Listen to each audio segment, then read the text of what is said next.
तो चलिए आज सबसे महत्वपूर्ण क्वेश्चन को कवर करेंगे, जो है कि जीवन परिचय है और बोर्ड एग्जाम में हमेशा 5 नंबर का आता है। यहाँ पर देखिए 5 अंक का लिखा है, ठीक है।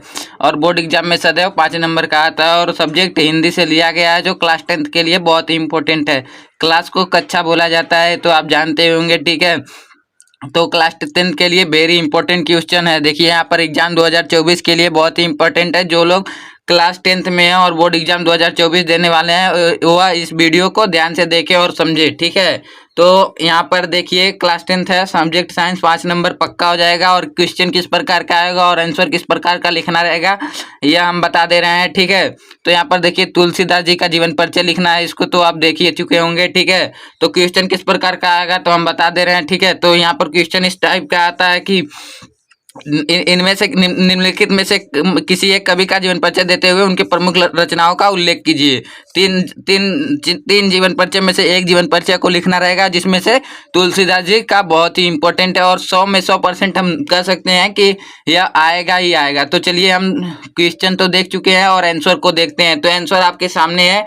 तो यहाँ पर देखिए जो यहाँ पर ब्लैक कलर है, यहाँ पर इसको मतलब याद कर लीजिएगा, उसके बाद जीवन परिचय बना के लिखिएगा, ठीक है। यहाँ पर यहाँ संबोध लिखा है, तो संबोध को पहले हम बता दे रहे हैं कि संबोध मतलब कि संबोध लिखिएगा या सन लिखिएगा, दोनों में से एक लिखिएगा, ठीक है, दोनों मत लिखिएगा। तो चलिए वीडियो को स्टार्ट करते हैं।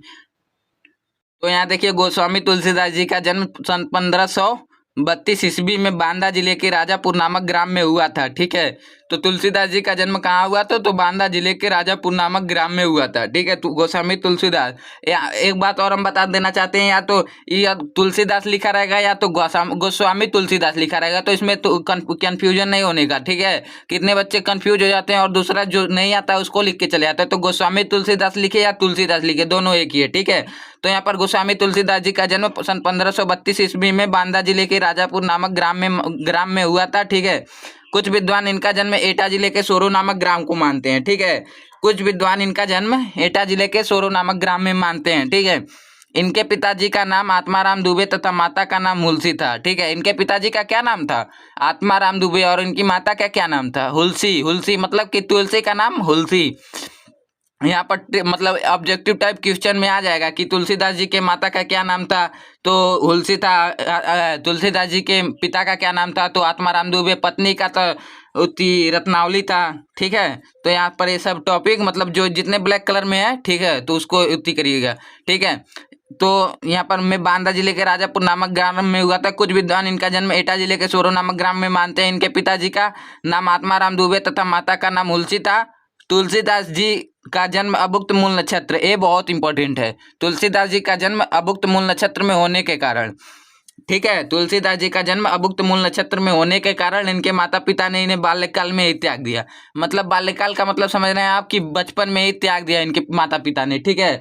तो इनके माता पिता ने बाल्यकाल में ही त्याग दिया, ठीक है, इनके माता पिता ने। और यह कैसे हो सकता, मतलब किसी का मतलब नक्षत्र को देखकर किसी बच्चे को त्याग देंगे किसी के माता पिता, आपको क्या लगता है, कमेंट में जरूर बताइएगा। हमको तो नहीं लगता है, पर जो किताबी भाषा है उसको तो मानना ही पड़ेगा, ठीक है। तो इनके माता पिता ने इन्हें बाल्यकाल में ही त्याग दिया था, ठीक है, त्याग दिया था। इनका बचपन अनेकानेक आपदाओं के बीच व्यतीत हुआ, ठीक है। तो इनका बचपन अनेकानेक आपदाओं के बीच व्यतीत हुआ। जिसके माता पिता नहीं होते हैं उनका तो जीवन कितना संघर्षमय होता है वो तो आप जानते ही होंगे, ठीक है। तो इसके आगे इनका पालन ठीक है, इनका बचपन में अनेकानेक आपदाओं के बीच व्यतीत हुआ। इसके आगे हम लोग देख रहे हैं, ठीक है, 1 मिनट रुक जाइए। के बीच व्यतीत हुआ और इनको बचपन में अनेकानेक कष्टों का सामना करना पड़ा, ठीक है। और इनके माता पिता ने जब नदी में बहा दिया था, तो यहाँ पर किसने पाया था, तो प्रसिद्ध संत नरहरि दास ने पाया था, ठीक है। यहाँ पर प्रसिद्ध संत नरहरि दास ने, इनका पालन पोषण प्रसिद्ध संत नरहरि दास ने, यहाँ पर देखिए प्रसिद्ध संत नरहरि दास लिखा है, ठीक है। तो उन्होंने किया था, उन्होंने ही मतलब पाया था नदी के किनारे, ठीक है, तो ने किया था और तुलसी जी को ज्ञान और भक्ति की शिक्षा दी। तो मान लीजिए यहाँ पर संत ने पाया है तो ज्ञान और भक्ति का शिक्षा ही तो देंगे, और क्या देंगे, ठीक है। ये किताबी भाषा नहीं है, ये तो साधु महात्मा वाली भाषा है, ठीक है। तो इनको ज्ञान और भक्ति की शिक्षा दी, ठीक है। इसलिए तुलसीदास जी वेद वेदांग दर्शन इतिहास पुराण आदि में निपुण हो गए। निपुण का मतलब होता है कि परिपक्व, मतलब कि पूर्ण रूप से उनको आने लगा, मतलब लर्न कर लिए, ठीक है, मतलब यही समझ लीजिए, ठीक है। तो यहाँ पर और तुलसीदास जी को भक्ति की शिक्षा दी, ज्ञान और भक्ति की शिक्षा दी तुलसीदास जी। वेद वेदांग दर्शन इतिहास पुराण आदि में निपुण हो गए। जब संत ने शिक्षा दिया है तो क्या किताबी भाषा थोड़ी देंगे, तो इसलिए तुलसीदास जी वेद वेदांग में मतलब निपुण हो गए हैं, मतलब कि अच्छे से आने लगा और दूसरों को समझाने लगे। ठीक, तुलसीदास जी का विवाह, और जब शिक्षा मतलब कंप्लीट कर लिए तो उनका विवाह, तुलसीदास जी का विवाह प्रसिद्ध संत हम बता रहे हैं एक बार, तुलसीदास जी का विवाह दीनबंधु की पाठक पुत्री, तुलसीदास जी का विवाह दीनबंधु की पाठक पुत्री रत्नावली से हुआ था। इनका विवाह किससे हुआ था? रत्नावली से हुआ था। ठीक है, एक इसकी पुत्री थी तो दीनबंधु की पाठक पुत्री थी। ठीक है, इन्हें अपने पत्नी से अत्यधिक लगाव था या प्रेम था, जो भी आप कह सकते हैं कर लीजिए। ठीक है, तो इन्हें अपने पत्नी से अत्यधिक लगाव था।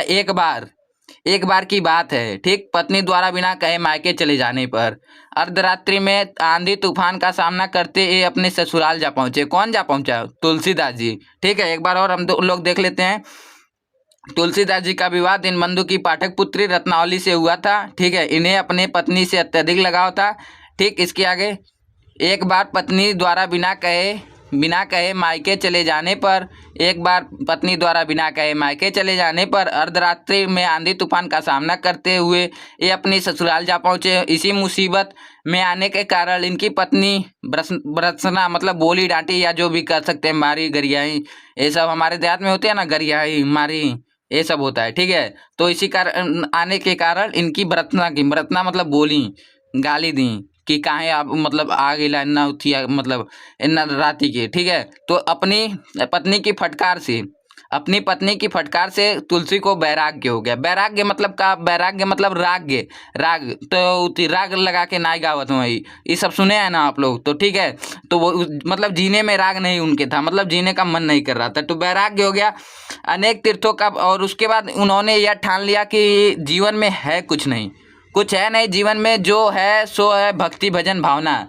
तो उन्होंने यह सोच लिया, ठीक है, कि अब ये मतलब शारीरिक सुख छोड़ के अब साधु संत में लीन हो जाएं या भगवान के भक्ति में लीन हो जाएं, यही काम आएगा आगे चल के या ऊपर जाके। ठीक है, तो इसलिए तो इसी मुसीबत में आने के कारण इनकी पत्नी ने भर्त्सना अपनी पत्नी की फटकार से तुलसी को वैराग्य और अनेकों तीर्थों का भ्रमण करते हुए और उन्होंने घर छोड़ दिया और तीर्थों पे निकल गए कि कहाँ पर क्या है, भगवान को खोजने लगे हैं, या समझ लीजिए भगवान सच्चे भगवान की तलाश करने लगे। ठीक है, तीर्थों का भ्रमण करते हुए ए राम के पवित्र चरित्र का गायन करने लगे। ठीक है, इसके आगे हम आप लोग को दिखा रहे हैं। ठीक है, 1 मिनट रुक जाइए। ठीक है, तो यहाँ पर देखिए, इसी मुसीबत में आने के कारण इनकी पत्नी ने भर्त्सना की। ठीक, अपनी पत्नी के फटकार से तुलसी को वैराग्य होगा, अनेक तीर्थों का भ्रमण करते हुए ये राम के पवित्र चरित्र का गायन करने लगे। ठीक है, तो यहाँ पर इनको मतलब सर्वश्रेष्ठ इनको भगवान राम ही लगे। ठीक है, तो इसलिए उन्होंने राम की भक्ति भजन गाना या उनके बारे में सोचना, दिन भर इनके बारे में चर्चा करना, जो भी समझ सकते हैं आप वो समझ लीजिए। ठीक है, तो राम के चरित्र पवित्र का गायन करने लगे। अपनी अधिकांश रचनाएं काशी और अयोध्या में ही लिखी गई थी। तो अयोध्या में राम मंदिर बन रहा है ना, तो वहाँ पर रहते थे। ठीक है, तो इसीलिए राम मंदिर बन रहा है। तो और आपके यहाँ से राम मंदिर कितना दूर है और कब जाने वाले हैं आप लोग कमेंट में बता दीजिएगा। मैं ही लिखी गई थी। तो इनकी अपनी या तुलसीदास जी की अधिकांश रचनाएं काशी और अयोध्या में ही लिखी गई थी। काशी के अस्सी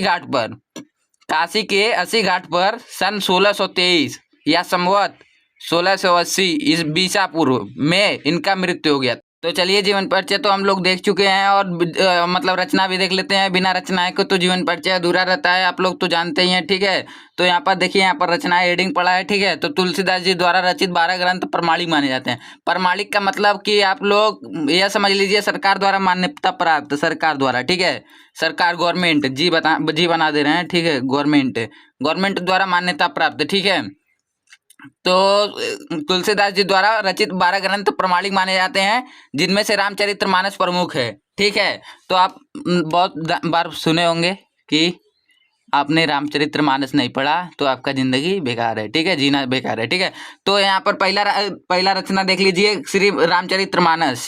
ठीक, रामचरितमानस श्री रामचरितमानस बातें की है। ठीक है, दूसरा है कवितावली। देखिए, श्री रामचरितमानस कवितावली, गीतावली। ठीक, जानकी मंगल, पार्वती मंगल, दोहावली, विनय पत्रिका, कृष्ण गीतावली। कितना हुआ? 1 2 3 4 5 6 7 8। और बोर्ड एग्जाम में कितना जीवन परिचय लिखना रहता है पता है आपको? 1 या 2 या 3, 3 लिख के याद लगा दीजिएगा। यहाँ पर याद लगाया ना, ठीक है, बस याद लिखा। तो एक बार और देख लेते हैं रचनाएं, ठीक है। तुलसीदास